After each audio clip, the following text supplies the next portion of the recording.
Hello again, and welcome into Mystery in the Ozarks, which is the book that I'm writing and reading to you as I write it. This is episode 13, and I did just recently post a synopsis and a catch-up on this, so I'm not going to post any updates here, and I hope you guys enjoy. This is the second to last episode.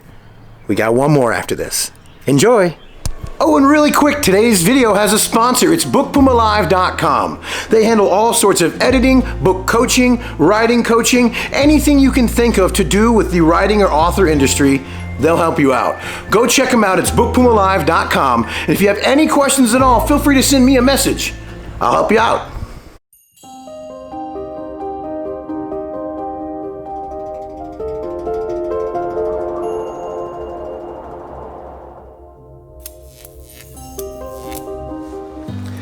Chapter 22, Mason's Oak.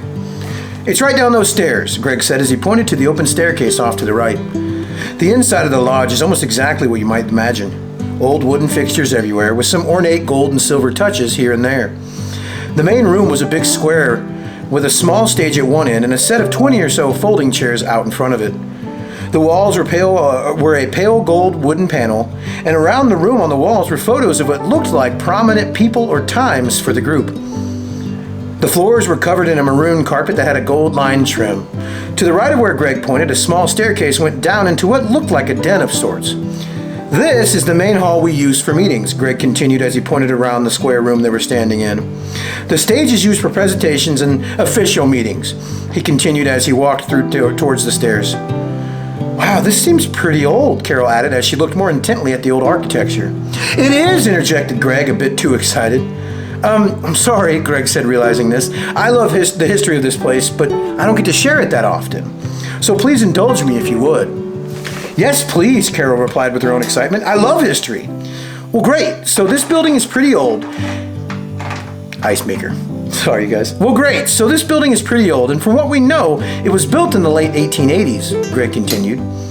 Carol frowned, a little disappointed, and cut in. But didn't you say it was built in the 1870s? I said the meeting room, not the meeting hall that we're in right now. Greg replied as he pointed down the stairs. The meeting room was built in the 1870s, and from what I can tell, is the oldest room in Charleston. It was one of very few structures that survived the Great Fire. Oh, that's the fire of 1863 that was set by federal scouts during the Civil War, Carol blurted out. Yes, exactly, Greg replied. You are a fan of history. He continued with a bright smile. Not many people in Charleston know that the entire town was burned to the ground in 1863, except a couple of buildings. What? Will chimed in, a bit interested now as he was slowly making his way towards the stairs down to the meeting room. I didn't know that. That's crazy. Yeah, me either, Jake added as he wandered around the main hall looking at all the pictures. Yes, the meeting room, or otherwise known to us here as Tom's room, a nickname given to the room by whom we believe to be the original owner of the structure, that is now the meeting room, Greg continued. Wait, but how did it survive the fire? I'm pretty sure almost everything in town burned, Carol interjected as the thought hit her. Well, the room began as a sort of cellar or bunker from the journals we have from the earliest members of this lodge. When the fire took place, it didn't touch the cellar as it was underground, and the only way in being some sort of hatch, from what we can tell. Tom, or Thomas Howard, was the person who owned the bunker, and he and Dr. Kellum together donated this land and everything on it to the Charleston Lodge Trust. They then appointed my great-great-grandfather as the trustee of the trust. The trust paid my grandfather, and now me, to maintain the land and follow the wishes of the trust. Heck, they even pay my cell phone bill. Greg looked around quickly to see if there was any wandering ears and quietly said, what the public doesn't know is my family was also sworn to protect this land, and this trust states explicitly that no one is ever able to dig on this property. In fact, the entire meeting room has never been updated or changed. We're only allowed to maintain the property. Carol, Will, and Jake all exchanged curious gazes, and Jake looked back to Greg. Okay, you have our attention. What else do you know? Good, I appreciate you hearing me out, but let's go ahead and make sure the meeting room is clear, and I'll start cleaning while we chat. It's a lot harder for people to overhear us down there," Greg said as he pointed down the stairs and began heading that way. "Hey, Jake, Will," Carol said as Greg walked away. "Really quick, come here," she said as she waved her arms for them to huddle up with her. "What do y'all think?" she said. "He seems harmless and honestly like a good dude," Jake replied. "I think I trust him." "Yeah, he does seem nice. I'm still a little nervous about all of this, but he's the first person that seems to know something about any of this that doesn't want to hurt us or get to the treasure first," Will added. "I'm the same as you two, so it's agreed?" Carol said as she looked to the other two. Both boys nodded and the three followed Greg down the stairs into the meeting room. "Wow, that's beautiful," Carol's voice blurted out as she saw the far wall of the room. Now, the room was a normal rectangle size. The floor was bare cement that looked ancient. And in the middle of the room, there were two large rectangle folding tables with several metal folding chairs set up around the outside of them. Each table had a plain blue tablecloth. The two side walls were made of cement, but were both painted with a white base coat and two thick blue horizontal lines centered in the middle of the wall. The other two ends of the room were very different.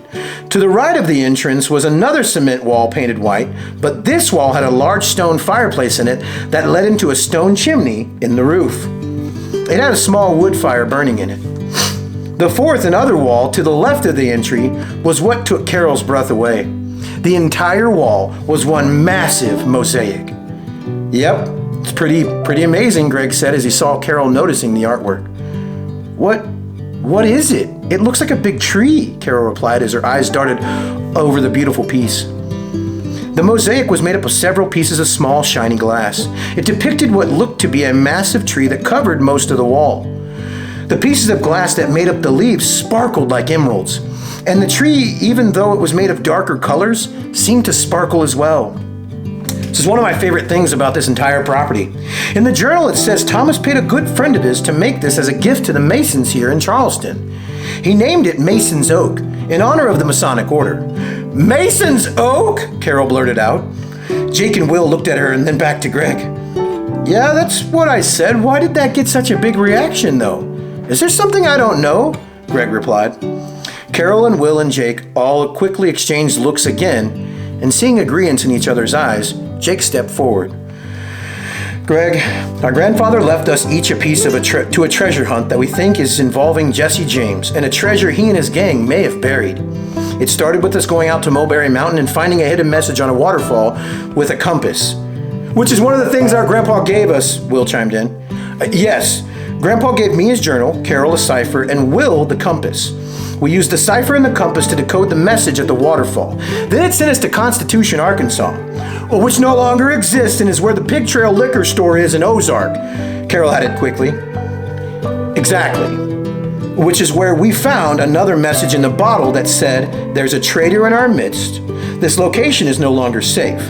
Charles has a town down south with a new vault. A single family protects the key. Mason's Oak disguises it.'"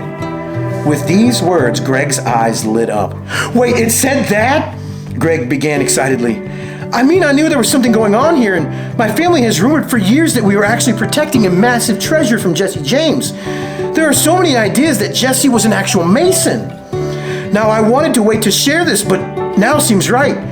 Well, we don't have any proof, and the name Thomas Howard could be very common. However, remember how I said that was the name of the guy who owned the room before? Wait, isn't that one of Jesse's aliases?" Carol interjected, overwhelmed with excitement when the thought hit her brain. Greg smiled and said, "Yep. I can't believe this could all be real. Like, I knew it was weird that the trust had so many stipulations and also enough money to keep paying my family all these years. We have no idea what is all in the trust. The people who created it did so that we could not see all the assets.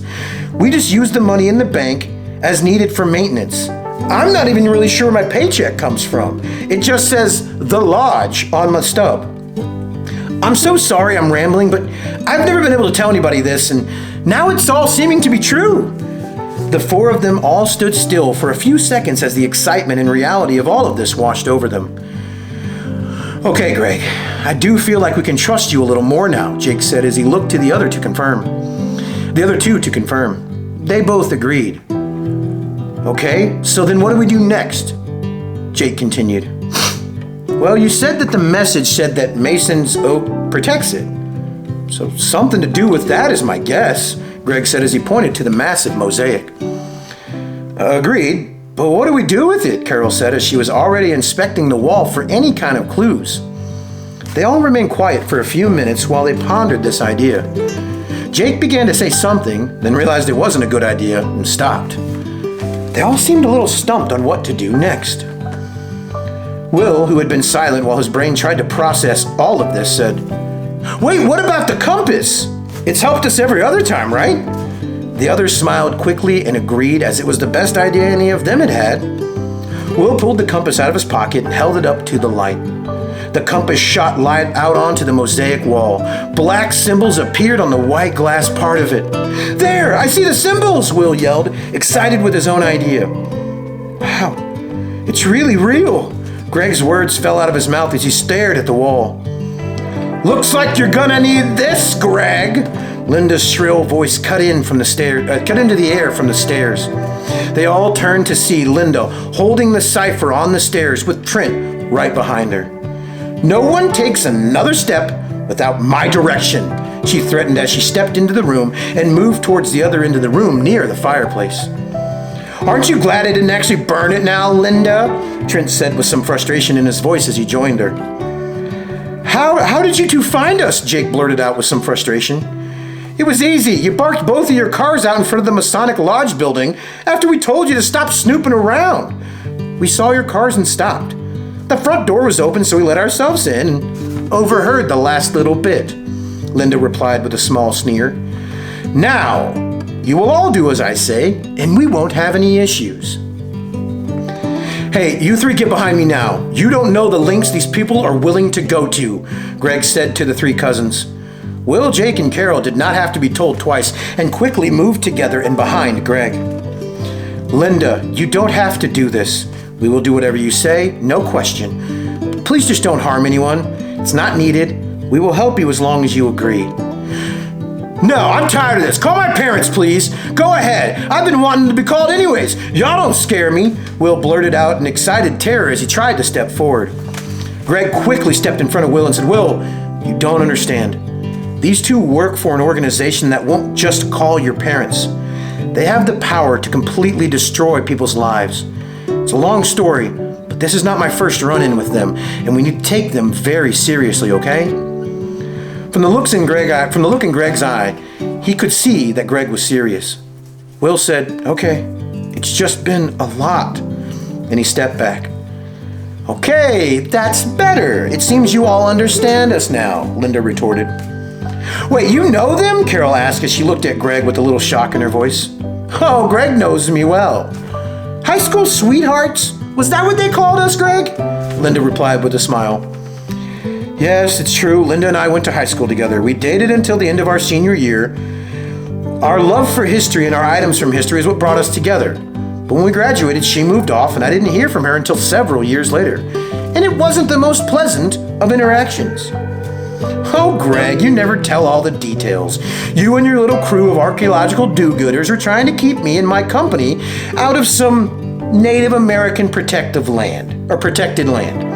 Just because we were trying to acquire a certain necklace for one of our clients. You mean an ancient Native American burial ground that you had to desecrate, digging it up with a backhoe, hoping there was a treasure buried there because you couldn't get the permits to do it the right way.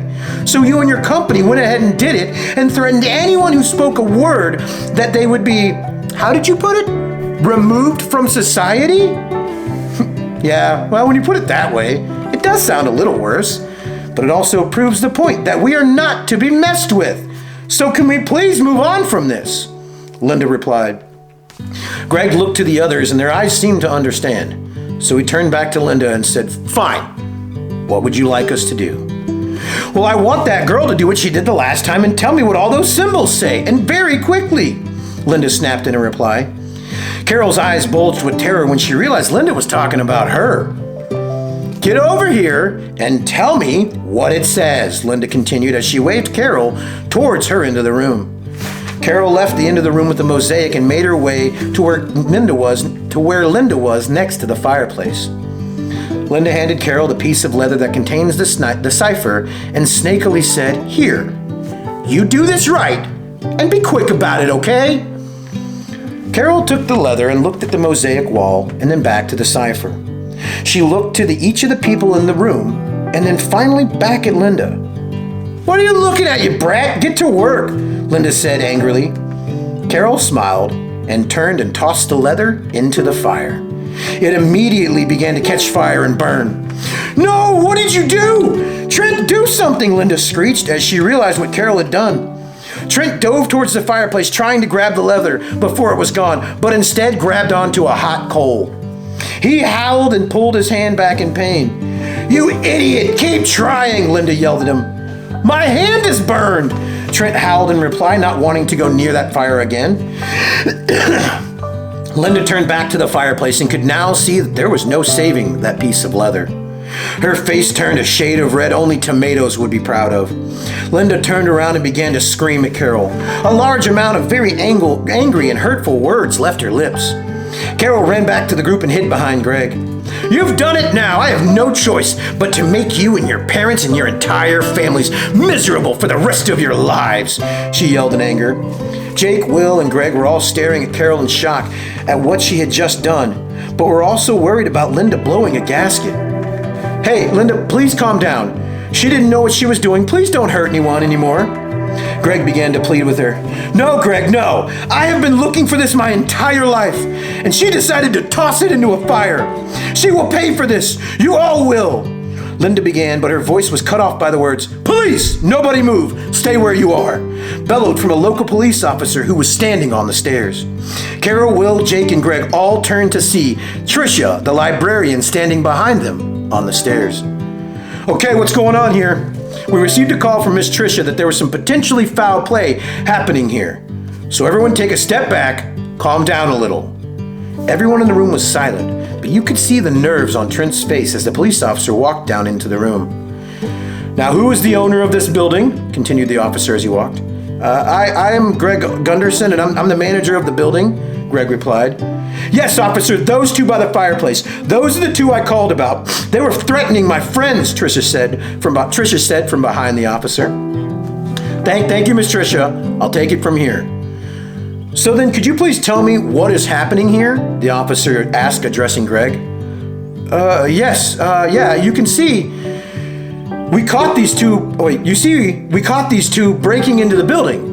They were trying to steal some of the items from in here, and when we walked in on them, they told us we were not allowed to leave or they would hurt us and our families." As he said this, he looked to Carol, Will, and Jake, hoping they would corroborate this story. Yes, thank you so much, officer.